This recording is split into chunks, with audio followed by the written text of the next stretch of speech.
শাকিব খান এবং তানজিন তিশা মিলে নতুন একটি পরিকল্পনা হাতে নিয়েছেন, যে পরিকল্পনার ফলে দর্শকরা দারুণ কিছু দেখতে পাবেন বলে জানিয়েছেন তানজিন তিশা নিজেই। কি বলেছেন তানজিন তিশা, চলেন তানজিন তিশার মুখ থেকেই শুরুতে কথাটা শুনে আসা যাক, তারপর তার কথার উপরে বিস্তারিত আলোচনা হবে। ভিউয়ার্স, এখন আমরা তানজিন তিশার বক্তব্যটা শুনবো। আমি যেটা বুঝি সাকিব ভাইয়েরও একই ধারণা যে আমাদের যদি একটা একসাথে ডান্স ট্র্যাক হয় তাহলে আমার মনে হয় everyone will like it and love ইট।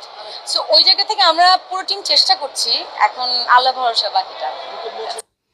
পুরো টিম মিলে চেষ্টা করতেছে একটা ডান্স ট্র্যাক করার জন্য, অর্থাৎ শাকিব খান এবং তানজিন তিশা অভিনীত আপকামিং সোলজার সিনেমায় পরিচালক, নায়ক, নায়িকা সবাই মিলে চিন্তা ভাবনা করতেছেন একটি ডান্স নাম্বার থাকবে, যেখানে আমরা নায়ক নায়িকাকে ডান্স করতে দেখব। ওয়েল, খুবই ভালো, বাট এখানে প্রশ্ন হচ্ছে তানজিন তিশা তো নাচতেই পারে না। শাকিব খান তো গুড ডান্সার, বাংলা সিনেমায় এখনো পর্যন্ত যতজন নায়ক আছে তার মধ্যে শাকিব খান ডান্সের দিক থেকে এই মুহূর্তে নাম্বার 1 পজিশনে রয়েছেন। আর নায়ক যেই পজিশন সেটা নিয়ে নতুন করে বলার কিছু নাই, তিনি এই মুহূর্তে বাংলা সিনেমার সর্বোচ্চ জনপ্রিয় নায়ক। এখন প্রশ্ন হচ্ছে তানজিন তিশা তো ভাই নাচতেই পারে না। রিসেন্ট টাইমে তানজিন তিশার বেশ কিছু প্রোগ্রাম আমি দেখেছি, এর মধ্যে বাংলাদেশ ফুটবল খেলার সময় সিঙ্গাপুর অথবা ইন্ডিয়া ভার্সেস বাংলাদেশ অথবা সিঙ্গাপুর ভার্সেস বাংলাদেশ ফুটবল খেলার সময় তানজিন তিশা একটা পারফরমেন্স করেছিলেন জাতীয় স্টেডিয়ামে। এছাড়া সম্প্রতি সময়ে বেশ কিছু স্টেজ পারফরমেন্সও তানজিন তিশা করেছেন, কিন্তু সত্যি কথা বলতে সেই সব পারফরমেন্সগুলো আসলে খুব একটা ভালো ছিল না। মনে হচ্ছিল তিনি জোর করে নাচতেছে, তার নাচের মধ্যে আসলে নিজেকে আসলে তুলে ধরতে পারতেছে না, নাচের সঙ্গে নিজেকে মানিয়ে নিতে পারতেছে না। ছোট পর্দা থেকে যারা বড় পর্দায় উঠে আসে তাদের এই একটা প্রবলেম, তারা ভালো নাচতে জানে না, তারা কমার্শিয়ালি নিজেদেরকে দারুণভাবে উপস্থাপন করতে পারে না। আমরা নাচা গানার সিনেমা যেভাবে দেখি, নাচা গানার গান যেভাবে দেখি, ওইভাবে না আসলে তানজিন তিশা এখনো পর্যন্ত কমফোর্টেবলভাবে নিজেকে মেলে ধরতে পারেনি।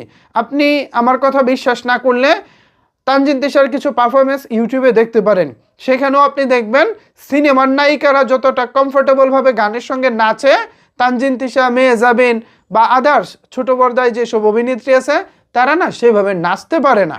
এখন নাচতে না জানা একজন নায়িকা হঠাৎ করে শাকিব খানের সঙ্গে একেবারে ডান্স নাম্বার করবেন, সেটা আসলে কতটুকু মানানসই হবে সেটা হয়তো সময় বলে দেবে।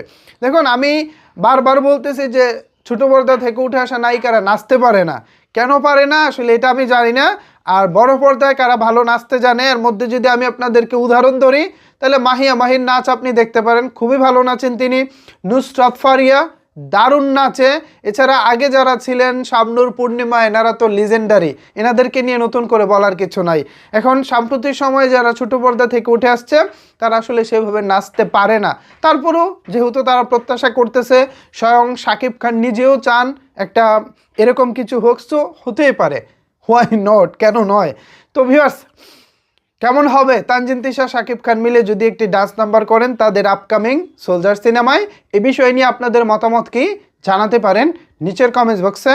ধন্যবাদ সবাইকে এতক্ষণ আমার সাথে থাকার জন্য।